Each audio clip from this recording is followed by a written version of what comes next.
Bonjour à tous, rebonjour, on poursuit nos échanges en direct ici au Salon de l'Agriculture depuis le village Chemance, en direct également sur Acteurs Public TV. La parole à Christiane Lambert, bonjour. Bonjour. Présidente de la FNSEA, premier syndicat du monde agricole, syndicat renforcé par les dernières élections professionnelles. Ça vous donne un poids justement renforcé par rapport aux acteurs publics pour passer un certain nombre de messages et de demandes. Tout à fait, les agriculteurs ont fait leur choix. Après une campagne de terrain et de proximité, nous avons fait un score de 55,55%, plus de points par rapport à la fois précédente.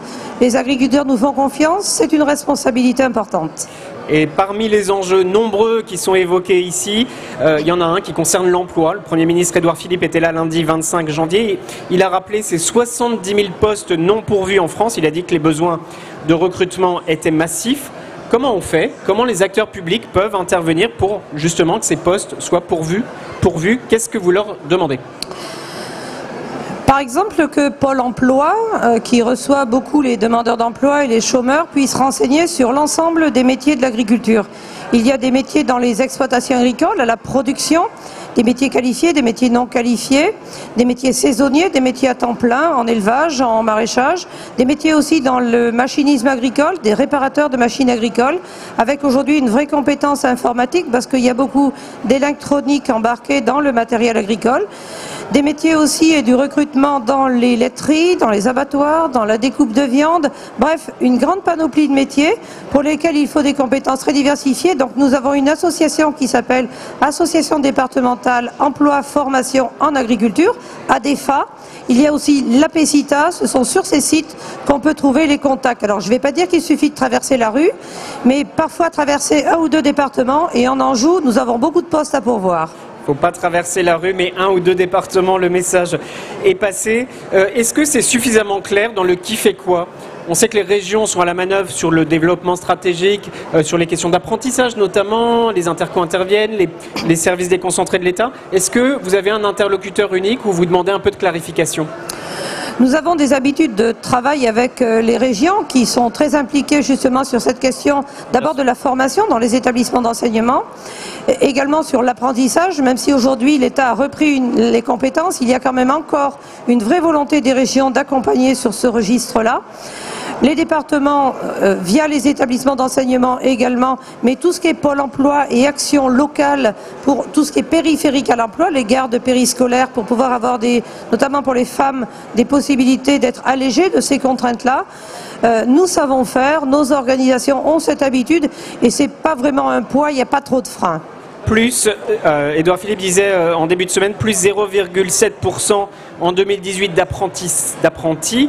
On sait que la France est peut-être, ou les acteurs publics, il y a un peu de travail à faire en la matière. Est-ce que l'apprentissage, c'est une solution pour répondre à ces besoins dans le monde agricole ? En agriculture, plus qu'ailleurs, il faut avoir l'apprentissage technique, académique, mais il faut aussi l'apprentissage du geste. Et pouvoir venir en tant qu'apprenti dans une exploitation agricole, travailler avec l'agriculteur dans toutes les tâches, venir régulièrement, se former aussi dans l'établissement d'enseignement, c'est privilégié. Il y a beaucoup de réussite de la part de nos apprentis, et d'ailleurs on voit même aujourd'hui des apprentis qui stoppent au milieu parfois pour travailler directement, tant nous sommes en recherche de vraies compétences dans nos exploitations. Et en matière de compétences, il y a un enjeu digital, un enjeu numérique. On avait le patron, les deux patrons d'ailleurs de la Ferme Digitale, cette association qui regroupe un certain nombre de start-up. Est-ce qu'il faut accentuer justement la formation sur ces enjeux digitaux, d'intelligence artificielle? On sait que les potentialités sont fortes. Alors les jeunes sont très connectés à cette connaissance et à cette maîtrise. Ils naissent avec le smartphone collé à la main. Et oui, il y a un très très gros besoin de formation et d'accompagnement. Aujourd'hui, la génération au-delà de 40 ans n'a pas été familière de ces sujets-là lors de l'école et les lycées agricoles. Oui. Par contre, c'est une invasion du numérique aujourd'hui et c'est extrêmement intéressant pour capter davantage d'informations, gérer les données, savoir les interpréter et les utiliser pour faire l'agriculture de précision ou l'élevage de précision. Et les jeunes qui viennent aujourd'hui dans nos métiers ont de façon plus innée ces compétences-là.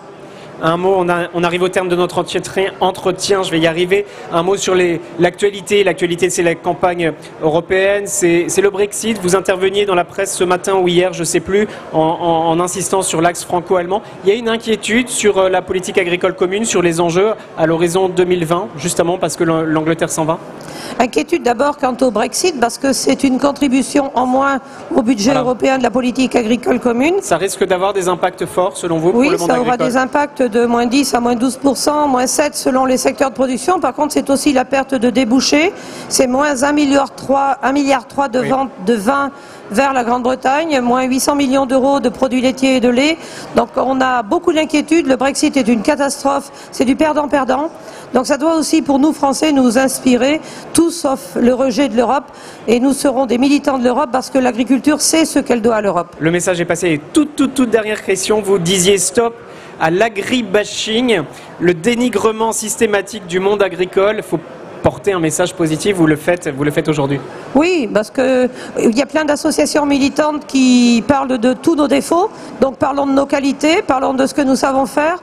Et d'ailleurs, quand on voit tout ce qui se fait aujourd'hui dans les élevages, dans les champs, en grande culture, dans la vigne, les techniques qui évoluent, le meilleur respect de l'environnement, la prise en compte du bien-être animal, la réduction des antibiotiques constatée même par le ministère de l'Agriculture, laissons à d'autres les aspects négatifs, parlons de ce que nous faisons bien. La parole des agriculteurs est sincère et crédible. Nous parlons de ce que nous connaissons, de ce que nous faisons. Et ce salon est l'occasion de le démultiplier.